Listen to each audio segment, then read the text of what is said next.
அப்படின்னு நான் சொல்ல வந்தேனா, ஆனா அவரு கேட்டது 50 லட்சம். 50 லட்சம் தானே? தாண்டாரம்மா. சரிண்ணா, தைரியமா வீட்டுக்கு போ. உனக்கு நாளைக்கு வீடு தேடி 50 லட்சம் ரூபா பணம் வரும். தைரியமா போமா. சரிண்ணா, சரி வர. நீ என்னங்க இது திடீர்னு இப்படி எடுத்தாரன்னு சொல்லிட்டீங்க? ஏங்க 50 லட்சம்னா கொஞ்சம் பணமா? கொஞ்சமாவது நினைச்சு பாருங்க. ஏற்கனவே உங்க தங்கச்சியோட கல்யாணத்துக்காக நம்ம பாதி நிலத்தை அடமான வச்சிருக்கீங்க. அதை மீட்ட முடியாம நம்ம கஷ்டப்பட்டுட்டு இருக்கோம். இப்ப 50 லட்சம் ரூபாய் எப்படிங்க தருவீங்க? மீனாட்சி, என்ன மீனாட்சி இப்படி சொல்ற? அரியா பருவத்துல அப்பாவும் 5 வயசுல அம்மாவும் அப்ப இருந்து எனக்கு என் தங்கச்சி தான் உசுர். அவ அவ என்னைய அவதான் என் உயிர். அவளு இந்த அண்ணனை தான் நம்பி இருக்கா. அவளுக்காக இந்த 50 லட்சம் என்ன? அவர் என்ன தொழில் செய்யத்தானே கேட்கிறாரு. நாளைக்கு காட்டுற அடமானத்தை வச்சு அந்த பணத்தை கொடுத்தா, நாளைக்கு அதுல லாபம் கிடைச்சா திருப்பி கொடுத்தா நம்ம காட்டை திருப்பிக்கிட்டா போகுது. நீங்க ஒரு முடிவு எடுத்துட்டா அதை மாத்திக்க மாட்டீங்க. உங்களுக்கு உங்க தங்கச்சி சந்தோஷமா இருக்கணும், எனக்கு நீங்க சந்தோஷமா இருக்கணும். எனக்கு பணம் முக்கியம் இல்லைங்க. கடைசி வரைக்கும் உங்க கூட நான் நிம்மதியா சந்தோஷமா இருந்தா அதுவே எனக்கு போதும். மீனாட்சி, நாம கும்பிடுற திருச்செங்கோடு அர்த்தநாரீஸ்வரர் மாதிரி புருஷன் கொண்டாட்டினா இப்படி இருந்தாத்தான் ஒரு மனுஷனுக்கு மனைவி அமையறதெல்லாம் இறைவன் கொடுத்து வரவுன்னு சொல்லுவாங்க. ஆனா அந்த மாதிரி ஒரு கணவனுக்கு மனைவி இப்படி துணையா இருக்கிறதாமா அந்த வாழ்க்கை நல்லா இருக்கும், அந்த மனசுன்னு சந்தோஷமா இருக்கும்.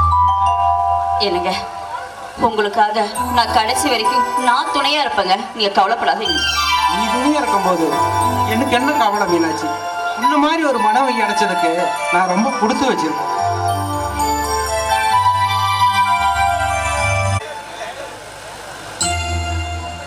மீனாட்சி, மீனாட்சி,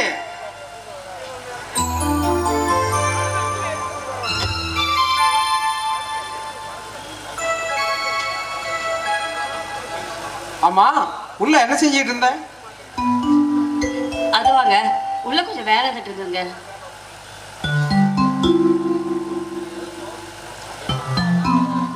ஏடா, நீ மனசுல என்னதான் நினைச்சிட்டு இருக்கிற?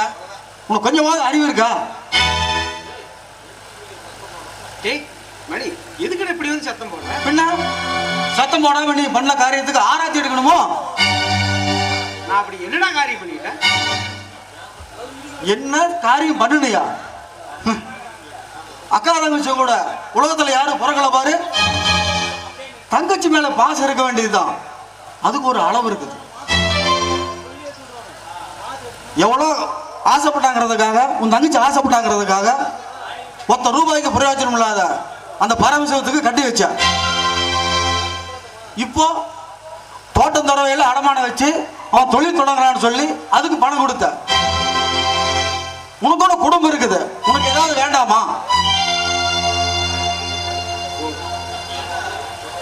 என்ன சொத்து பூரா முறிய போயிடுச்சு. நாளைக்கு மாப்பிள்ளை பிசினஸ்ல சம்பாதிச்சா நாளைக்கு சொத்தை திருப்பி போற. கொடுப்பான் கொடுப்பான், அவனும் கொடுப்பான், நீயும் வாங்கிக்குவ. உன்னை எல்லாம் திருத்தவே முடியாது. எப்படியோ போ. அம்மா, நீயாவது எடுத்து சொல்லுமா அவனுக்கு. அண்ணா, நான் என்னென்ன சொல்றது? அவரு முடிவு எடுத்துட்டா அதை மாற்றவே முடியாது. அவரோட விருப்பம் தான் என்னோட விருப்பமும். நல்ல புருஷன், நல்ல பொண்டாட்டி. சரி, இங்க பாரு, உனக்குன்னு ஒரு குடும்பம் இருக்குது, அதை பார்த்துக்க. நான் வரேன். அம்மா, நான் வரேம்மா. அண்ணா இரு, நான் காஃபி சாப்பிட்டு போவியா? சரிம்மா, குடும்பம் அதையாவது சாப்பிட்டு போறோம். காபி என்ன, சாப்பாடே ரெடி பண்ணு. சரிங்க. சரி.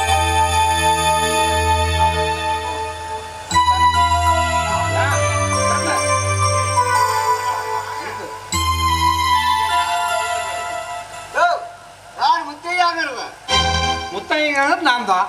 ஐயா, ஆமா. யார் அதனால? யோ, எங்க அப்பா கிட்ட எழுத்து பேசுறதா? நீங்க நான் பரமசிவன் வந்திருக்கிறேன். அப்படிங்களா? ஆமா. என்ன விஷயம்? உங்க தங்கச்சிய 2 குழந்தை பிறந்திருக்குது. அப்படியா? ஆமா. ரொம்ப சந்தோஷம். ஆ, என் தங்கச்சிக்கு ரெட்டை குழந்தை பிறந்திருக்கா? ஆமாங்க. ஆட. அப்போ 2 குழந்தை பிறந்து இறந்துருச்சு. என் தங்கச்சி லட்சுமி இறந்துட்டாளா?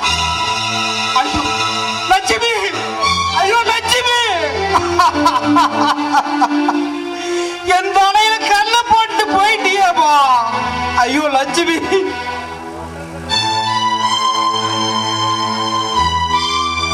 தூங்கி போனதாரோ யாரோ யாரோ எனக்காரோ யாரோ என் தெய்வமே இது பொய் தூக்கமா நான் தூங்கவே இனி நாளாகுமா ஆராரிரோ பாடியதாரோ யாரோ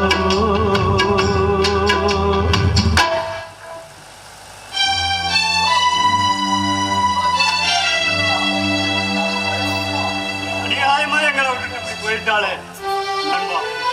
நான் இந்த பிஞ்சு குழந்தைய வச்சுட்டு நான் எப்படிப்பா கரை சேர்த்த முடியும்? ஐயோ லட்சுமி, எங்களை எல்லாம் அநியாயமா விட்டுட்டு இப்படி போயிட்டியம்மா. பிஞ்சு குழந்தைய ரத்த குழந்தைய பத்தி என் தாமேல போட்டு இப்படி அநியாயமா செத்து போயிட்டியே. நான் இனி எப்படி அந்த குழந்தையை வளர்த்தி வாழையமாக்கி ஆளாக்கி எனக்கு இவ்வளவு பெரிய சுமையை தாங்கிட்டு இருக்க சொல்லி கொடுத்துட்டு போயிட்டியே அம்மா லட்சுமி. மாப்பிள்ளை, லட்சுமி! ஐயோ இந்த நிலைமை யாருக்கும் வரக்கூடாது. ஐயோ கடவுளே, அம்மாவனே, நான் யாருக்கு என்ன பாவம் பண்ண, என்ன துரோகம் செஞ்சேன்? ஏன் என் குடும்பத்துக்கு இப்படி? ஆண்டவனே, கடவுளே, தாயே, சர்வசக்தி மாறி உன்னை அனுதினமும் கையெடுத்துக்க மாட்டேனே. ஏமா எனக்கு இப்படி ஒரு பெரிய சோதனை கொடுத்த கடவுளே.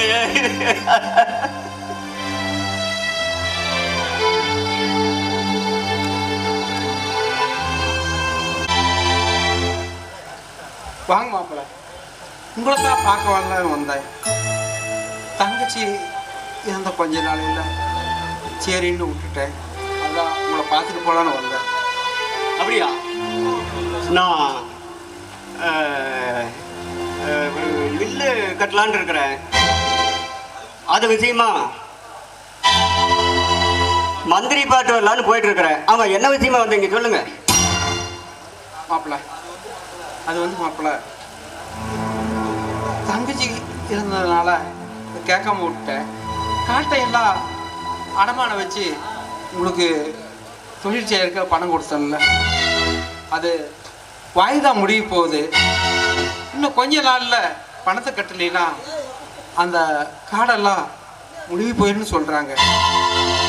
அதுதான் அந்த பணத்தை வாங்கிட்டு போகலான்னு வந்தேன். அதுக்கு நான் என்ன செய்யிட்டு? இது நீங்க முன்னாடியே அடமானம் வைக்கிறதுக்கு முன்னாடியே நீங்க யோசிச்சிருக்கணும். மாப்பிள்ளை, நீங்க என்ன சொல்றீங்க? மாப்பிள்ளை, நான் அடமானம் வைக்க யோசிச்சிருந்தா இன்னைக்கு நீங்க 2 மில்லுக்கு முதலாளியாக இருக்க முடியாது. போது நிறுத்திய. என்னமோ நீ கொடுத்த பணத்தை வச்சுட்டா நான் சம்பாரிச்சு மில்லு கட்டின மாதிரி நீ பேசிட்டு இருக்க. மாப்பிள்ளை, உங்களுக்காகத்தானே என் சொத்தை எல்லாம் அடமானம் வச்சு உங்களுக்கு பணத்தை வாங்கி கொடுத்தேன். நீங்க என்னை பார்ட்னரா சேர்த்துக்க வேண்டாம். இது வட்டியே எனக்கு வேண்டாம். நான் கொடுத்த பணத்தை நீங்க திருப்பி கொடுத்தீங்கன்னா அதுவே எனக்கு போதும். நினைச்சையா, நினைச்ச இப்படி செய்வேன்னு எனக்கு நல்லா தெரியும்.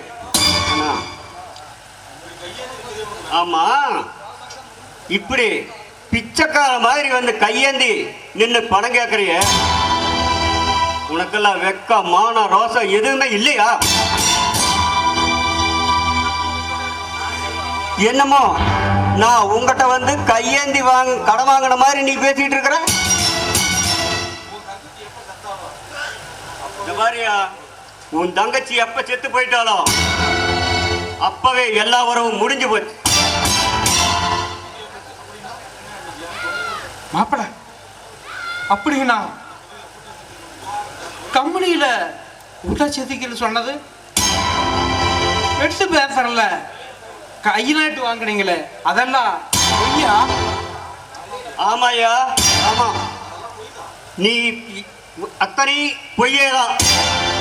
நீ என்னைக்கு வெத்து பத்திரத்துல கையெழுத்து போட்டு என்கிட்ட கொடுத்தியோ அன்னைக்கே உன் சொத்து பூரா எனக்கு சொந்தம். இதுக்கு மேல நீ யாரோ நான் யாரோ? மாப்பிள தயவு செஞ்சு அப்படி சொல்லாதீங்க மாப்பிள. உங்க காலில் வேணா கூட விழவர மாப்பிள. தயவு செஞ்சு பாதி பணத்தையாவது திருப்பி கொடுங்க மாப்பிள. இல்லையில் யோ, உனக்கெல்லாம் ஒரு தரம் சொன்னா புரியாதா? இந்த பாரியா, இனிமே மாம மச்சான்னு ஏதாவது உறவு கொண்டாடிட்டு என் வீட்டு பக்கம் வந்த மக்களை மரியாதை விட்டு போயிடாம.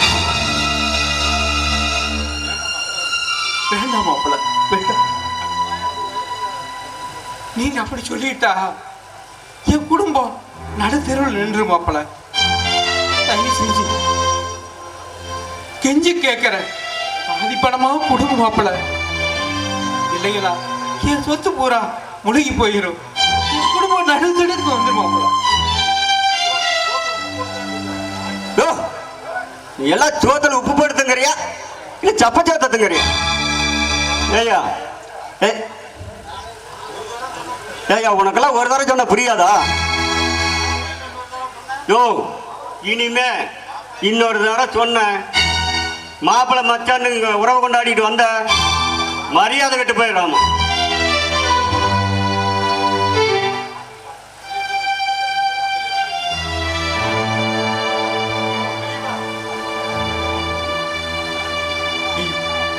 ஐயோ ஐயோ, என் குடும்பத்தை எப்படி காப்பாத்துவேன்? என் சொத்து பூரா போச்சு. எல்லாமே இழந்து நடுத்தருக்கு வந்துட்டாடே. இப்படி தங்கச்சி புருஷனும் சொல்லி எல்லா அடமான வச்சு கொடுத்தாடே. இப்போ நீ யாரோ நான் யாரோன்னு சொல்லிட்டு போயிட்டாடே. இனிமே என் குடும்பத்தை நான் எப்படி காப்பாத்துவேன்? ஐயோ கடவுளே, நான் யாருக்கு என்ன பாவம் செஞ்சேன்? எனக்கு ஏன் இந்த சோதனை? ஐயோ கடவுளே. ஏங்க, உங்களை நான் எங்கடா தேடிட்டு இருந்தேன், இங்க என்ன பண்ணிட்டு இருக்கீங்க? ஐயோ மீனாட்சி, மோசம் போயிட்டு மீனாட்சி, மோசம். மாப்பிள பணமே கொடுக்க முடியாதுன்னு சொல்லிட்டு போயிட்டான். நம்ம சொத்து பூரா போச்சு. இனிமே நான் உன்னை எப்படி மீனாட்சி காப்பாத்துவேன்? எப்படி காப்பாத்து? ஏங்க, அழாதீங்க. நீங்க அழுதா என்னால தாங்கிக்கவே முடியாது. நம்ம பார்த்துக்கலாங்க, பிரச்சனை தீர்த்துக்கலாம். அழாதீங்க. இங்க பாருங்க, சொத்து யார் கைக்க போச்சு? உங்க தங்கச்சி புருஷன் தானே. நம்ம ரத்த கையில தான் போயிருக்கு. அவங்க நல்லபடியா வாழ்ந்தா அது நமக்கு பெருமை தானே. இருந்துட்டு போட்டுங்க, நாம எப்படியாவது உழைச்சிக்கலாங்க. நமக்கு சொத்து இல்லைனாலும் பரவாயில்ல. உங்ககிட்ட உழைப்பு இருக்கு, தைரியமான மனசு இருக்குது, நம்பிக்கை இருக்குது, உறுதியான உணர்வுகள் இருக்குது. அது போதுங்க, போதும். இது பாருங்க, நீங்க எதை பத்தி கவலைப்பட வேண்டாம். நம்ம உழைச்சு சம்பாதிச்சுக்கலாம்.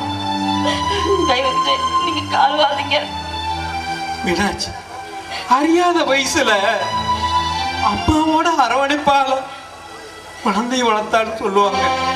ஆனா ஒரு கணவனுக்கு மனைவி வந்ததுக்கு அப்புறம் மனைவிதான் துணைவியா இருப்பான்னு சொல்லுவாங்க.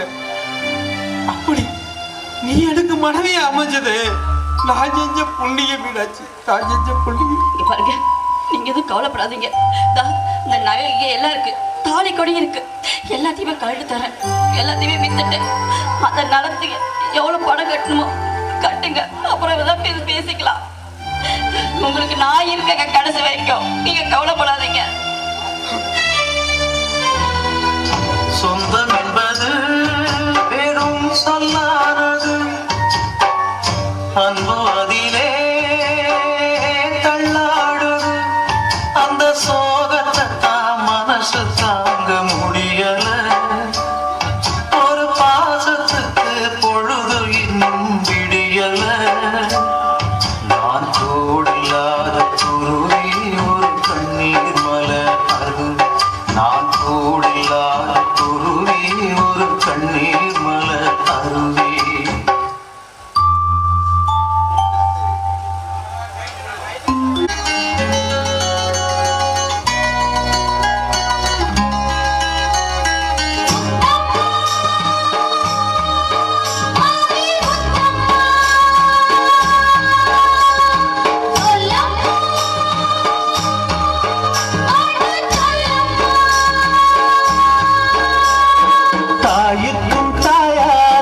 நான் நல்லா படிக்கணும், படிச்சுட்டு ஒரு பெரிய வேலைக்கு சேரணும்.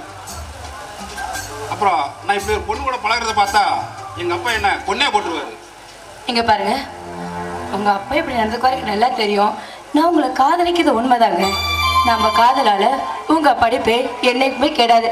சரி, ஒருவேளை உங்க அப்பாவுக்கு நம்ம காதல் விஷயம் தெரிஞ்சு என்னை ஏத்துக்க மாட்டேன்னு சொன்னா என்ன பண்ணுவீங்க?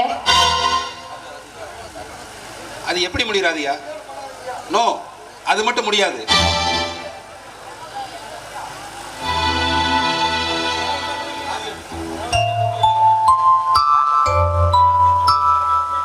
அப்போ நீங்க பெத்தவங்களுக்காக பயப்படுறீங்க, அப்படிதானே?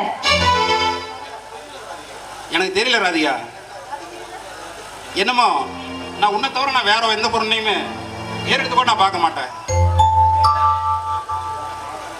சரி சரி, எமோஷனல் ஆகாதீங்க. ஆமா, ஊருக்கு போறதுக்கு எல்லாம் ரெடி பண்ணி வச்சிட்டீங்களே? உங்களை தான் கேட்கிறேன், என்ன பதிலே காணோம்? ரெடி பண்ணிட்டு ராதிகா. சரிங்க, வாங்க நம்ம போய் வேலையை பார்க்கலாம்.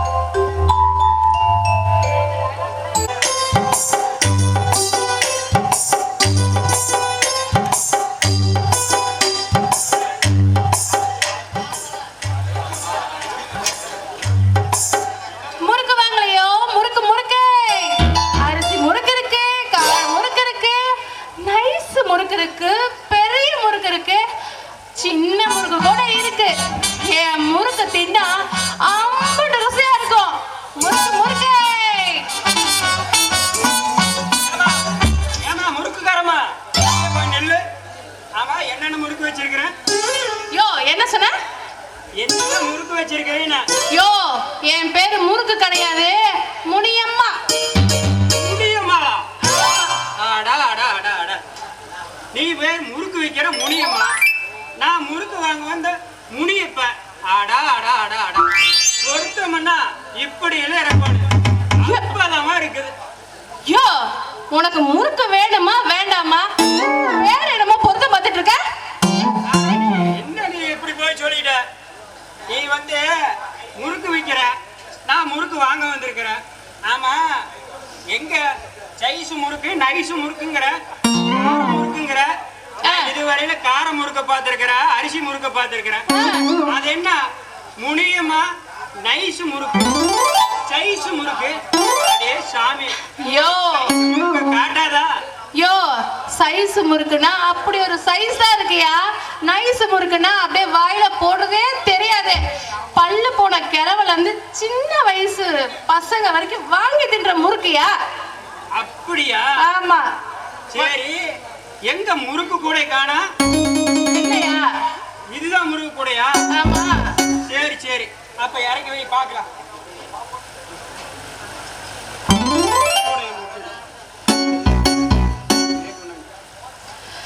சரி சரி, முறுக்க தொட்டு பார்க்கணும்ல, தொட்டு பாரு.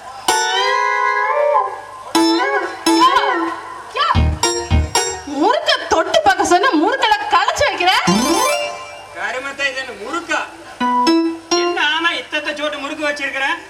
யோ, என் முறுக்கு பார்க்கறைய பெருசா இருக்கும், ஆனா வாயில போட போட அப்படியே நைஸா உள்ள போகும், தெரியுமா? ஆமா.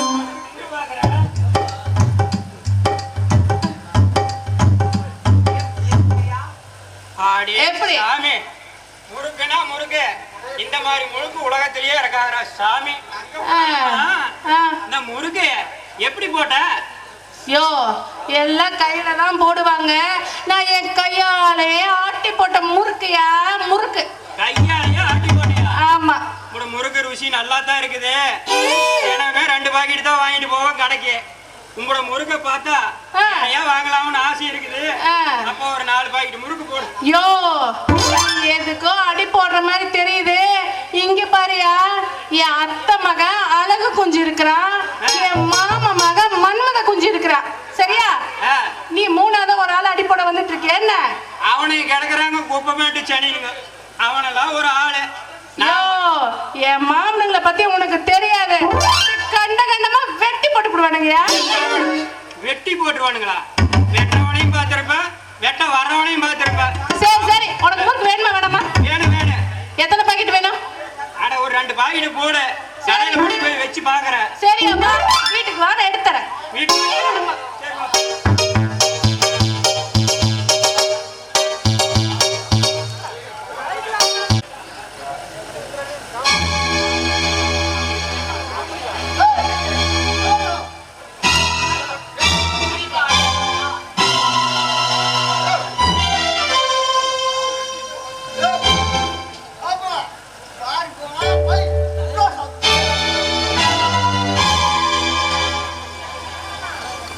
ஒரு அப்பையில் போட்டு எல்லாரும் இப்படி அடிச்சிட்டு இருக்கிறீங்க.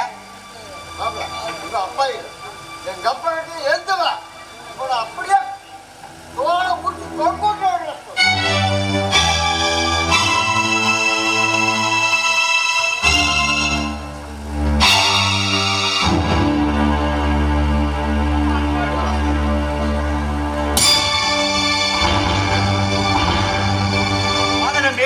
வாங்க. ஆமா, ஏடா பரதேசி நாய, ஏன்டா என்னோட ஆளுங்க கையில இப்படி அடிதுன்னு சாவறீங்க? பேசாம வேலை பார்த்துட்டு போக வேண்டியதாடா. ஏயா கேட்கறதுக்கு யாரும் இல்லைன்னு தானே எல்லாரும் சேர்ந்து இப்படி அடிச்சிட்டு இருக்கிறீங்க? பின்ன என்ன தம்பி, அநாத பைய, யாருமே இல்லாத அநாத பைய, பன்னாட நாய், அரை வயிற்றுக்கும் கால் வயிற்றுக்கு வயிற்று கழுவுற பன்னாட நாய் இவன். நான் ஊத்துற கஞ்சி குடிச்சு விட்டு ஒழுங்கா வேலை பார்க்கறத விட்டுட்டு இவன் பெரிய சட்டம் பேசுறான். சட்டம் அவனை கொண்டு மாறிய வேலை இழுத்து கட்டுங்களா.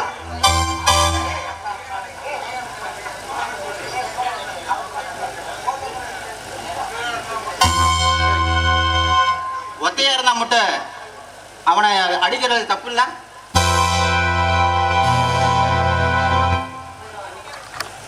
இல்ல தம்பி, இல்ல. ஒத்தையா இருந்துகிட்டு அவனை எதுக்க கூட, அவன் என்ன எதுக்குறான்ல, அவனை சும்மா விட மாட்டான்.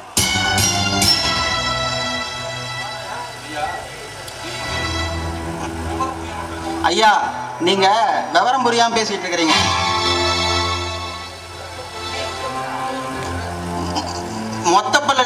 ஒத்த பல்லு இல்லைன்னா கூட சத்தமா பேசலாம்.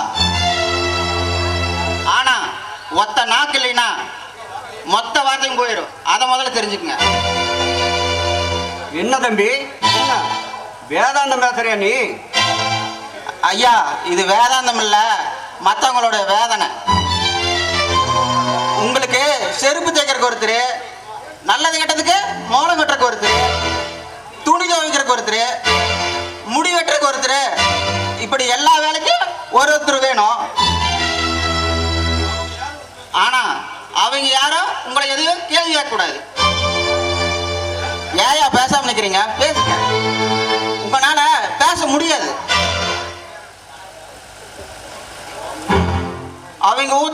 நீங்க ஊத்துற கூழ கஞ்சியை குடிச்சுக்கிட்டு அவங்க உங்ககிட்ட எத்தனை நாளைக்கு தான் கஷ்டப்படணும் இருக்குது. ஏய், எங்க நின்னுகிட்டு என்ன பேசிட்டு இருக்காரு நீ?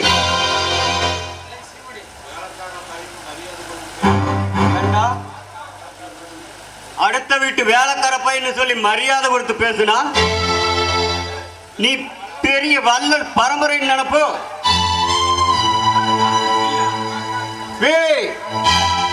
நான் தீடா, தீ, காட்டு தீடா.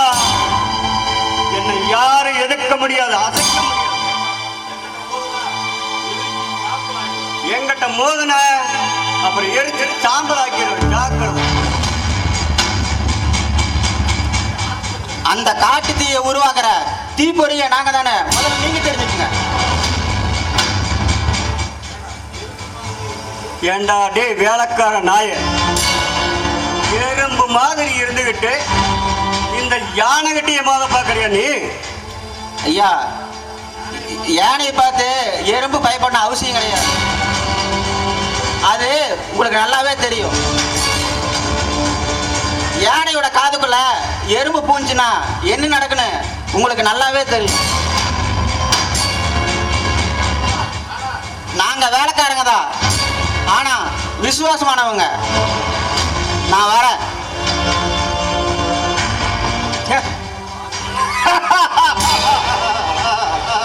போடா போடா போ. ஏய், நான் சிவன்டா. பாராம சிவா. என்னை எழுதுங்க. டேய், உன்னை சொல்லி குத்தமில்லடா, நீ வளர்ந்த இடம் அப்படிடா. ஐயா லெட்டர் வந்தது ஐயா உங்களுக்கு. என்னையா கணக்கு இப்படி வடியார? அம்மணி நாளைக்கு காலேஜ் முடிச்சுட்டு படிப்பு முடிச்சுட்டு ஊர் வரங்க ஐயா. அடாடா, அப்படியா? சரி கணக்கு, நீ என்ன பண்ற? நம்ம பங்களாவில் மேல் மாடியில் இருக்கிற ரோமம் பூரா சுத்தம் பண்ணி வை. சரி. ஏன்னா நம்ம பாப்பா அமெரிக்காவிலிருந்து முதல்ல இந்த பட்டிக்காட்டுக்கு வர்றான். அவளுக்கு எந்த குறையும் இருக்கக்கூடாது இல்லையா? அதனால மேல் மாடியில் இருக்கிற ரோமம் பூரா சுத்தம் பண்ணி வை. சரியா? அது அப்புறம் விடிக்கால 4 மணிக்கு நம்ம கார் எடுத்துக்கிட்டு போய் கோயம்புத்தூர் ஏர்போர்ட்ல இருந்து பாப்பா கூட்டிட்டு வந்துரு. ஓகேவா? சரிங்க ஐயா. சரி.